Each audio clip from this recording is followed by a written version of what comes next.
Should you match your tyre width to your rim width? We're going to explain all about rim width and why it does matter.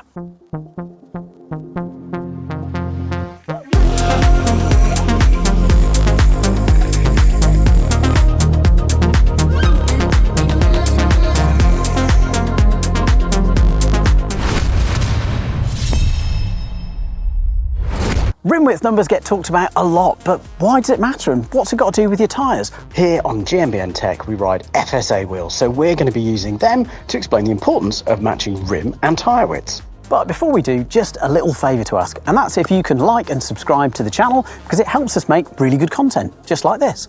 When we're talking about rim width, we're talking about inner rim width, and it is specific, but that's the area of contact with the tyre bead, and that's the width that can change the difference of the carcass shape. And when it's all in sync, you can get really good performance benefits, but when it's out of sync, well, things just don't quite work as well.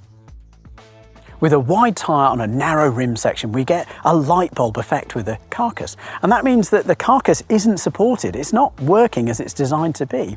And that lack of support in the carcass means that it can be really unstable, especially under cornering loads. You could almost roll the tyre off. The tyre could collapse off the side of the rim. It sounds dramatic and, well, in a corner at high speed, it would be.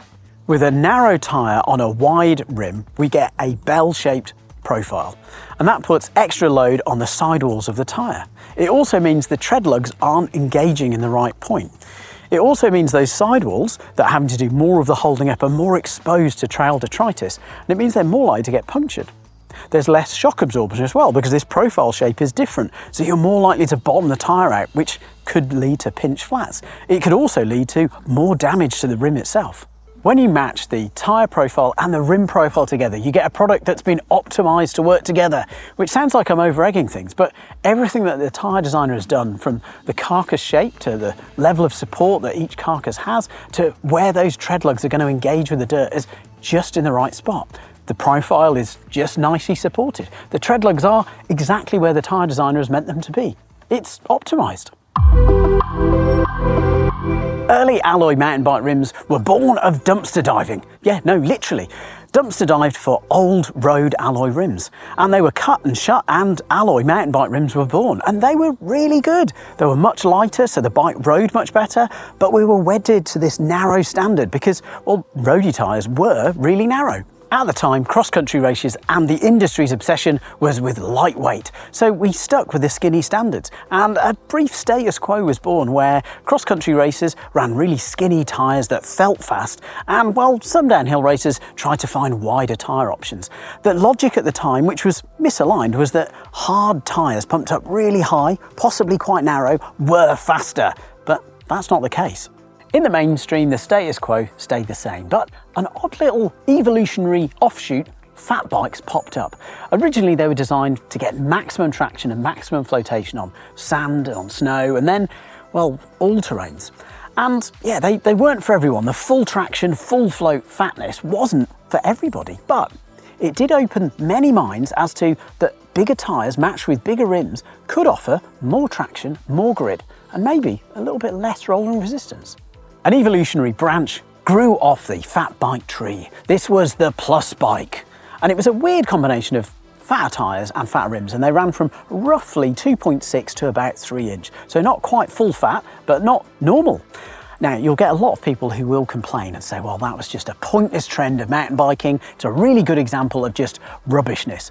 And to a degree, you might think they're right, because you'll really struggle to find a plus bike in, well, any catalogue from this year, last, or probably in the future too. But what Plus did, which was really great, was turned on a lot of industry minds and riders to the advantages of a bigger tyre, because you've got a bit more flotation, you've got then more traction, you've got more grip. Effectively, it's a nicer bike. And now, if you look at many bikes, especially in the kind of trail or enduro setting, you've got lots of tyre clearance. Most bikes, you'd be able to squeeze in a 2.6 at least. Cross-country racers were still trapped with a Weight Watchers mindset, and they still lusted after lighter and narrower tyre options, thinking that they'd be faster. Did Plus tyres plant the seeds of change? Perhaps. Or was it 29ers with race-winning speed, even though they're heavier? Or perhaps it was the fact that we've got a better understanding of rolling resistance. We now understand hysteresis better. We understand rolling and impedance losses much better. Histo who? Yep, we're going to describe those now. Hysteresis describes the energy losses as the tyre rolls through its carcass. So if you imagine all those layers of fabric, they're moving around that contact point as the tyre rolls around. Impedance losses. Okay, this one's still relatively easy to describe, but you have to kind of think about things slightly differently. If you imagine you're rolling along on a skateboard and you hit just a pencil, it's really small, but the skateboard wheel is solid and you have to move the skateboard up and over. Well, effectively that's an impedance loss. And even though we've got tyres that are quite soft and we've got suspension, it's still an effect on your bike.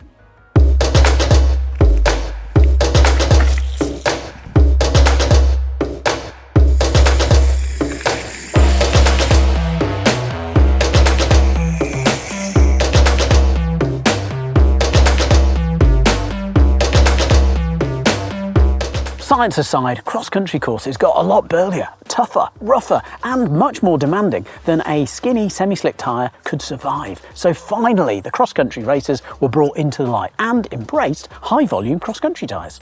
With a mini boom in plus tyres and these new school high-volume cross-country tyres, as well as a myriad of different rim widths, working out what worked with what was a puzzle.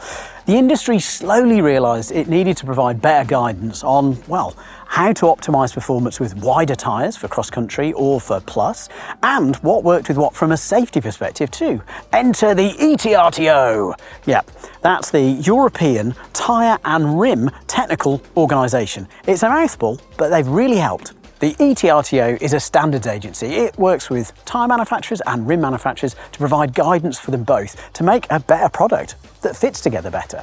There'd always been variation in tyre sizes, but with these new really high volume cross-country tyres and this myriad of really wide rims, you could get into a real pickle, and it wasn't just confusing for consumers. No, some combinations were downright dangerous.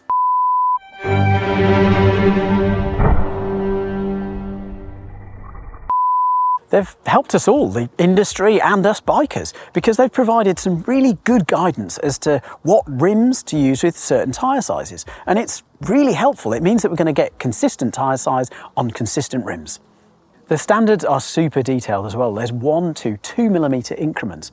And that's because, well, we have these standards, but how some brands measure their tyres can change a little bit. And that's, well, down to the different size of the tread lugs, because those tread lugs can stick out more and give you a slightly different measurement of the overall tyre. But the ETRTO standard, the important one for rim width, will always be there. So with these tyres, they measure up as 622 by 60, and that equivalent is a 2.4. It's great to now have the level of optimization where we can choose different rim widths for different applications. And we've got two great examples here. We've got the FSA KFX I25 and the I28 wheels. And as you might imagine from the names, the KFX I25 has got a 25mm internal rim width, and the KFX I28 has got a 28mm rim width. It's very counterintuitive, but as you increase your rim width by, for example, about 1 millimetre, you gain about 0.5 millimetre of tyre width. That's if you're basing your tyre off the ETRTO standards and your rim width off that same measurement too. With that in mind, we've matched the tyre width to the rim width. So we've got this Barzo in a 2.35 and we've matched it to the KFX I25. But we've also got these Sierras, these new down country tyres, which we've paired, because they're a 2.4, to the I28. So we've got a really high level of optimization available. Millimetre differences in inner rim width and tyre profile are extreme examples of ultimate optimization. Do you have to go to these lengths? No, you probably don't, but I think it's really worth investing the time before you invest your money on working out which tyre profiles and which rim profiles work really well together. There is a dizzying array of different tyre widths and rim widths, but once you've perfected that perfect combination, well, the benefits are definitely there. Hopefully this video has helped you find, well, what works for you, and when you've got that conundrum of what wheels to upgrade and what tyres to upgrade next, you've got the info that can help you. And well, let us know in the comments below about what tyre width you're running, what rim width you're running. Let us know.